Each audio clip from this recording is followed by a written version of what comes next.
Paz a todos, amém? Como é que foram as aulas aí? Foi bênção? Eu fiquei aqui de longe acompanhando a aula aqui da sala da Autoridade Cristã, né? E traz umas reflexões interessantes, que nem no ano passado a pergunta é: quem era mais importante, o pai ou a mãe?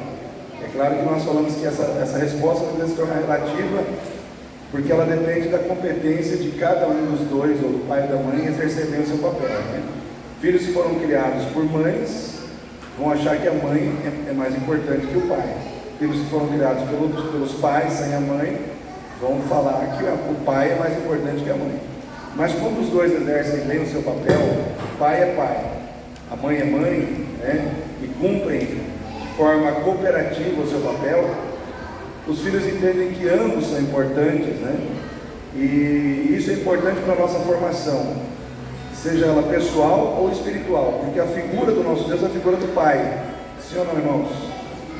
Agora imagina um filho que cresce num lar onde a figura do pai é a figura de um pai ausente, de um pai que não dá atenção para os filhos, de um pai que maltrata. Aí quando ele começa a ter um relacionamento com Deus, ele transfere para Deus muitas vezes as situações ruins que ele viveu na vida do seu relacionamento com seu pai. Então, por isso que o mundo ele tenta desconstruir cada dia mais a figura do pai, a importância do pai dentro do lar. E o fato é que nós homens, nós, né, os machos, né, nós somos chamados a tomar conta do nosso lar, sermos o cabeça, sermos o líder dentro da nossa casa, ao lado da nossa mulher. Não que a nossa mulher tem que ser tratada como alguém inferior, ela é nossa parceira, ela é nossa adjutora, mas nós temos que trazer para nós, bater no peito, falando uma responsabilidade de conduzir o meu lar, conduzir o lar é minha, né? Então, hoje o que o mundo tenta fazer? Ele tenta inverter os valores. Não tem essa frase inversão de valores? Nós estamos vivendo uma inversão de valores. É o poste que mija no cachorro, né? O certo dentro da visão bíblica é considerado errado, aquele que erra é considerado certo. Então nós estamos vivendo uma inversão de valores muito grande.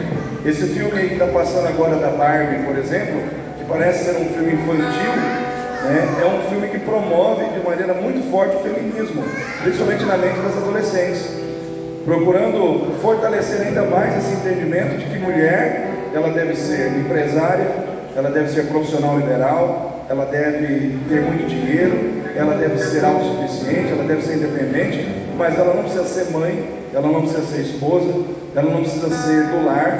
Então, por isso, a juventude hoje não valoriza casamento, a juventude hoje não valoriza ser mãe, né? Eu até acho que vi a Luana falando sobre isso, né, da irmã dela, né? Então, os valores que o mundo vai construindo na vida da gente, e a gente permite, vai roubando os nossos projetos, vai tirando do nosso coração os projetos de Deus para a nossa vida, porque ser mãe é um projeto de Deus, sim ou não, irmãos? Casar é um projeto de Deus, mas tem muitas meninas que não querem saber de casar. Aí todos os dias a Globo ou outras emissoras de televisão falam: mais um feminicídio, esses homens estão matando as mulheres. E aí o que acontece? A mulher começa a ouvir: esse negócio de homem está complicado, hein? Aí ela já começa a pensar talvez num relacionamento com outra mulher, porque se o homem está matando, se o homem está ferindo, se o homem está machucando, né? E aí o que acontece? Cria-se a visão de que mulher e homem são rivais na sociedade em todos os aspectos. E isso, irmãos, faz parte de uma cultura demoníaca, né? Que está sendo desenvolvida aí de várias formas, de forma sutil. O inimigo está plantando ideias, ideologias, valores no coração das pessoas e desvirtuando a fé das pessoas. E a gente pensa que isso não tem efeito nenhum, mas está lá no subconsciente, está plantado lá, né? E as pessoas vão absorvendo isso. Então, o Larson hoje entrou na questão do que uma mãe pode ser para um filho, qual é a importância da mãe, como que uma mãe pode ajudar um filho, de várias maneiras, né? Ela pode ser conselheira, ela pode ser amiga, ela pode ser uma mãe presente, ela pode ser uma mãe que cuida, ela pode ser uma mãe que ora, enfim. Mas tudo isso também nós temos que trazer para nós como pais. Nós temos que ser pais que oram, nós temos que ser pais presentes, nós temos que ser pais que aconselham. E eu vejo assim que tanto pai e mãe precisam ser amigos dos seus filhos. O que um amigo faz? Chama para conversar sobre questões de difícil entendimento. Vamos conversar, vamos dialogar. Qual é a sua dificuldade? Qual é o seu problema? Né? E aí a gente procurar aconselhar, ser presente como amigo na vida dos nossos filhos. Mas pais e mães nesse tempo de hoje precisam também ser firmes em atribuir compromisso e cobrar compromisso. Porque hoje os filhos estão assim, ó, fazendo tudo o que eles querem. Tem que ter horário para chegar em casa, sim ou não? Sim ou não, irmãos? Tem que ter horário para chegar, tem que ter horário para sair, tem que ter horário para estudar, tem que ter horário para isso, tem que ter horário para aquilo. E isso não é ser chato, isso é ensinar os filhos a entender valor e compromisso, responsabilidade. Hoje, questão de responsabilidade, de compromisso, quem não souber lidar bem com essas coisas, vai ficar para trás, né? Lá em 2 Reis, capítulo 5, versículo 11,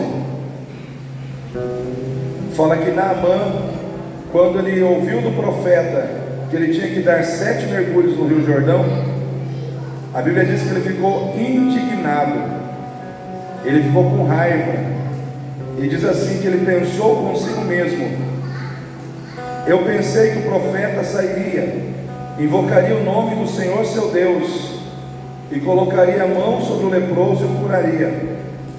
E aí ele saiu nervoso, bravo, ele já ia embora, porque ele ficou com raiva. Presta atenção nessa palavra, raiva. Quem aqui já ficou com raiva em muitos momentos da vida? É claro, com raiva a gente fica quase constantemente com raiva, né? Às vezes você está no trânsito, fica com raiva, quando, né, o trânsito está, ou alguém, vamos dizer assim, esbarra no teu carro, enfim. Quantos aqui já ficaram com raiva e quase tomaram decisões erradas? Naamã ficou com raiva porque as coisas não aconteceram do jeito que ele queria. Ele pensou que tinha que acontecer daquele jeito e não aconteceu, ele ficou com raiva. Ele ficou com raiva porque ele pensou, ele idealizou, ele imaginou, ele projetou, tem que acontecer assim, e não aconteceu. Aconteceu de uma maneira totalmente inesperada. Ele ficou com raiva, né? Às vezes nós corremos o risco de ficar com raiva porque nós planejamos, nós idealizamos, e aí chega naquele dia e não acontece como nós gostaríamos que acontecesse. Nós ficamos com raiva também porque as pessoas nos decepcionam. As pessoas falham conosco em relação ao nosso padrão, ao padrão de como nós gostaríamos de ser tratados. Ele esperava que o profeta fosse lá, fosse gentil com ele. O profeta nem saiu lá.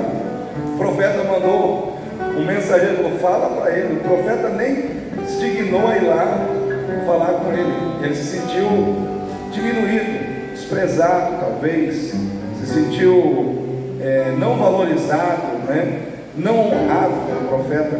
Às vezes a gente fica com raiva quando as pessoas não honram a gente. A gente fica com raiva quando a gente sente que o outro está nos desvalorizando, que o outro está nos inferiorizando. Quem já se sentiu inferiorizado por alguém? A raiva, não dá, irmãos? Só que eu quero dizer uma coisa para você: não tome decisões com raiva. Naamã estava tomando uma decisão com raiva, e porque ele estava com raiva, ele estava desistindo da bênção. Ou seja, ele estava dando as costas para a bênção que Deus tinha preparado para ele, porque ele estava com raiva, e ele estava tomando uma decisão com raiva. Às vezes com raiva a gente põe fora, a gente joga fora, ou a gente perde muitas vezes uma bênção porque estamos nos permitindo tomar uma decisão com raiva no coração. Então, com raiva, não decida as coisas, pensa, deixa a raiva passar. Uma outra coisa que você pode fazer: Naamã tinha amigos e companheiros ali que estavam com ele, né? Servos que estavam com ele, e aqueles servos disseram para ele assim: Senhor, o profeta está dizendo para você apenas pular no rio, não é algo difícil, e se o senhor for curado? Aí ele parou para pensar. Então, na hora da raiva, escute pessoas que estão calmas, escute pessoas que não estão contaminadas pela raiva. Escute pessoas que estão pensando de maneira mais objetiva e mais clara que você. Às vezes um bom conselho, na hora da raiva, muda a situação da nossa vida. Aí naquele momento ele escutou seus amigos que não estavam com raiva, e ele mudou, ele voltou atrás, e ele caminhou em direção à bênção, foi curado, foi restaurado, recebeu o milagre, né? Então ali, o milagre chegou porque a raiva não prevaleceu. Vou repetir, o milagre chegou porque a raiva foi embora. Então eu quero dizer para você nessa manhã, Deus tem coisas grandes para você, mas cabe a você dominar o seu ímpeto, dominar muitas vezes a sua raiva, dominar muitas vezes os sentimentos negativos que entram no teu coração, porque nenhum de nós está livre de ser tentado pela raiva, pela mágoa, pelo ódio, por sentimentos que muitas vezes nos afastam dos projetos de Deus, mas cabe a nós vencê-los, né? Cabe a nós vencer essas situações. Vamos ficar em pé nesse momento para que nós possamos louvar e engrandecer o nome do Senhor Jesus. Engrandecido seja o Senhor em toda a terra, que Ele seja glorificado.